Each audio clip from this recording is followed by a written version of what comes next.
معروف صحافی اور تجزیہ کار نجم سیٹھی نے کہا ہے کہ اگر عدلیہ خود کو ریاست کا آزاد ستون سمجھتی ہے تو اسے میڈیا کو وہی حیثیت دینی چاہیے جو آئین کہتا ہے۔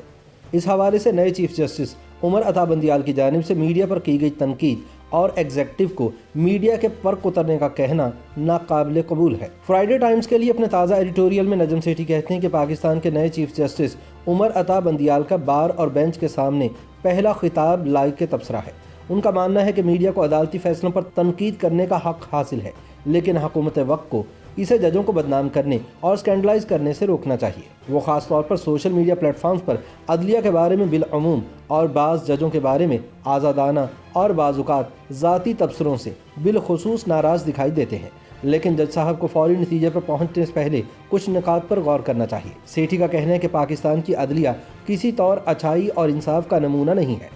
ایک حالیہ عالمی سروے نے پاکستانی عدلیہ کو بدعنوانی اور نااہلی کے بین الاقوامی انڈیکس میں 145ویں نمبر پر رکھا ہے۔ ناقدین اسے ایگزیکٹو کا اعلیٰ کار بھی قرار دیتے ہیں اور شاید اس میں کچھ مبالغہ بھی نہیں، کیونکہ وہ سول ملٹری اسٹیبلشمنٹ کی خدمات بجا لاتی رہی ہے۔ عوامی سطح پر یہ بات کہی جاتی ہے کہ ماتحت عدالتوں میں مقدمہ چلانے کے لیے وکیل کی بجائے جج کی خدمات حاصل کر لینا بہتر ہے۔ اعلیٰ عدلیہ کے فاضل ججوں نے مشکوک نظریہ ضرورت کے تحت ملک میں لگنے والے تمام مارشل لاؤں کی توثیق کی، خصوصاً جب منتخب وزراء اعظم کو بدعنوانی یا بد انتظامی کے الزامات لگا کر عہدے سے ہٹایا گیا۔ اس دوران بیجا مراد اور پلاٹوں کے پلاٹ سمیٹتے وقت ان ججوں کے ضمیر نے شاید ہی کبھی انہیں بے چین کیا ہو۔ ایک موقع پر تنگ مزاج چیف جسٹس افتخار چودھری نے ایک عامل کے خلاف عوامی جمہوری احتجاجی تحریک چلائی، لیکن انقلابی بیداری کی لہر جلد ہی ذاتی انا کی تسکین، بڑھتے ہوئے عزائم اور اندھا دھند سو موٹو نوٹسز کی سونامی میں بدل گئی۔ نجم سیٹھی کہتے ہیں کہ دو سابق چیف جسٹس صاحبان آصف سعید کھوسہ اور میاں ثاقب نثار نے بہت سے ایسے فیصلے کیے جن کی وجہ سے سپریم کورٹ کو آزادی کے بعد کسی بھی دور سے زیادہ بدنامی اور تضحیک کا نشانہ بننا پڑا۔ در حقیقت سپریم کورٹ کو تابناک کرنے والی جسٹس عمر عطا بندیال کی نت نئی قانونی رائے کے باوجود سیاسی تاثر کی تقسیم، عدالت کے اندر افراتفری اور بار اور بینچ کے درمیان جارحانہ دھڑے بندی کا خطرہ بڑھا رہی ہے۔ چیف جسٹس بندیال نے ایگزیکٹو پر زور دیا ہے کہ عدلیہ کی ساکھ کو میڈیا کے تنقیدی حملوں سے بچایا جائے۔ یہ معاملات درست کرنے کی غلط کوشش ہے۔ جج حضرات اپنا دفاع دیانتداری اور اپنے درست فیصلوں کی طاقت سے کرتے ہیں، نہ کہ ایگزیکٹو حکم ناموں کے ذریعے۔ آج کے دور میں ان سے توقع کی جاتی ہے کہ وہ غریب اور پسماندہ افراد کے مفادات کا تحفظ کریں۔ ان طبقات کو انصاف اور داد رسی کی فوری ضرورت ہے، نہ کہ گدلی اشرافیہ کو جو خود ہی قانون بناتی اور توڑتی ہے۔ مزید یہ کہ اگر عدلیہ خود کو ریاست کا آزاد ستون سمجھتی ہے تو اسے میڈیا کو وہی حیثیت دینی چاہیے جو آئین کہتا ہے۔ اس حوالے سے ایگزیکٹو کو میڈیا کے پر اترنے کا کہنا ناقابل قبول ہے۔ پاکستانی میڈیا کی حالتزار پر council of Pakistan newspaper editors کی حالیہ رپورٹ کا لب لباب بیان کرنا ضروری ہے تاکہ ایسے تصورات کا بھرم چاک کیا جا سکے۔ سیٹھی بتاتے ہیں کہ سن 2021 میں 5 صحافیوں کو فرائض کی انجام دہی کے دوران قتل کر دیا گیا۔ 2 صحافیوں نے خودکشی کر لی کیونکہ وہ اپنے خاندانوں کی کفالت نہیں کر سکتے تھے۔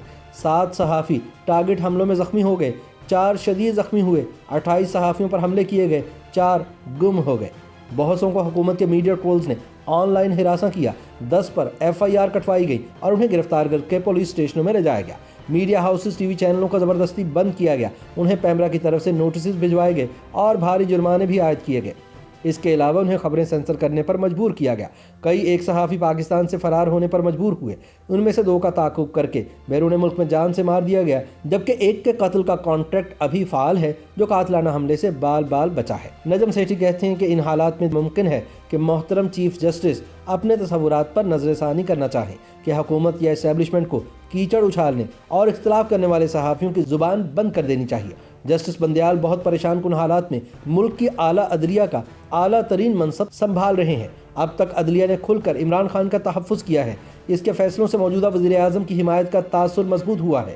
اس کی ایک وجہ تو شریف اور بھٹو خاندانوں کی بدعنوانی کا پھیلایا ہوا تاثر ہے، ایک وجہ پیپلز پارٹی اور مسلم لیگ نون کا باریاں لینے کا فسانہ ہے، اور ایک وجہ یہ ہے کہ شاید مسٹر کلین کا خطاب دینے کے بعد صادق اور امین خان صاحب سے بھرپور امید لگا لی گئی تھی کہ وہ نیا پاکستان تعمیر کرتے ہوئے تمام وعدے پورے کر دیں گے۔ تاہم کم و بیش 4 سال گزرنے کے بعد آج اس مقبول عام نتیجے سے صرف نظر کرنا ناممکن ہے کہ پیپلز پارٹی اور نون لیگ کی بدعنوانی اور احتساب کے بیانیے کی جگہ موجودہ ہائیبرڈ بندوبست کی بدعنوانی اور نااہلی نے لے لی ہے۔ اس کی وجہ سے عمران خان کے حامیوں کے نزدیک ان کی چمک ماند پڑ گئی ہے اور ان کے ناقدین کے نزدیک ان کے چہرے سے مزید نقاب اتر گیا ہے۔ اس صورتحال نے اسٹیبلشمنٹ کو مجبور کیا ہے کہ وہ ایک پیج پر ہونے کے بیانیے کو ٹھنڈا کر کے منظر عام سے پیچھے ہٹ جائیں۔ اس عمل نے ریاستی اداروں کو اپنی آئینی خود مختاری دکھانے کا حوصلہ دیا ہے۔ نجم سیٹھی کے بقول حالیہ دنوں سپریم کورٹ کے رویے میں بہت بڑی تبدیلی دیکھنے میں آئی جب جسٹس قاضی فائز عیسیٰ کے خلاف سپریم جوڈیشل کونسل کے فیصلے کو تبدیل کر دیا گیا۔ جسٹس بندیال کا شمار ان ججوں میں ہوتا ہے جنہوں نے دونوں مرتبہ جسٹس عیسیٰ کے خلاف فیصلہ دیا تھا۔ ناقدین کا کہنا ہے کہ اسٹیبلشمنٹ نے ابھی تک جسٹس عیسیٰ کو سپریم کورٹ سے نکال باہر کرنے کی کوششیں ترک نہیں کی، اس لیے اب تمام نظریں جسٹس بندیال پر مرکوز ہوں گی۔ پشاور ہائی کورٹ بھی کم و بیش 2 سال بعد جاگی ہے۔ اس نے تحریک انصاف کی حکومت کی مالم جبہ، بلین ٹری منصوبے، خیبر بینک اور BIT وغیرہ پر بے پناہ بدعنوانی کے کیسز کو دوبارہ کھولا ہے۔ اسلام آباد ہائی کورٹ نے چیئرمین نیب کو مشرف کے خلاف دائر کرپشن کیسز میں کارروائی کرنے کا حکم دیا ہے۔ Election commission of Pakistan Tehreek Insaf کی فارم فنڈنگ کیس کی دستاویز آہستہ آہستہ جاری کر رہا ہے۔ عمران خان اس کیس کے نتیجے میں نااہل ہو سکتے ہیں۔ لاہور ہائی کورٹ اور سپریم کورٹ نے عمران خان کے من پسند ذرائع رابی منصوبے کی اہم ڈیولپمنٹ کو معطل کر دیا ہے۔ تحریک انصاف کے کچھ اہم رہنماؤں کی الیکشن کمیشن کے ہاتھوں نااہلی نوشتہ دیوار دکھائی دیتی ہے۔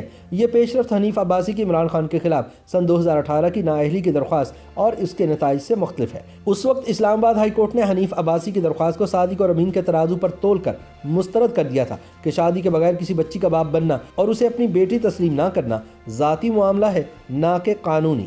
خیر، اس سودے بازی میں بھی قانون شکنی ہوئی تھی۔ ریاست کا موجودہ بحران سیاسی جماعتوں کی ساکھ یا ہائبرڈ سیاسی نظام کی بقا تک محدود نہیں، اس نے اسٹیبلشمنٹ کی قومی سلامتی کی پالیسیوں پر بھی کئی سوالات کھڑے کر دیے ہیں۔ نجم سیٹھی کے مطابق سپریم کورٹ عوام کی مرضی سے بیگانہ رہتے ہوئے ان کی مخالف سمت میں نہیں جا سکتی۔ ان حالات میں چیف جسٹس عمر عطا بندیال کا دور تاریخی نتائج کا حامل ہوگا، بہتر یا بدتر یہ فیصلہ جسٹس بندیال کے ہاتھ میں ہے۔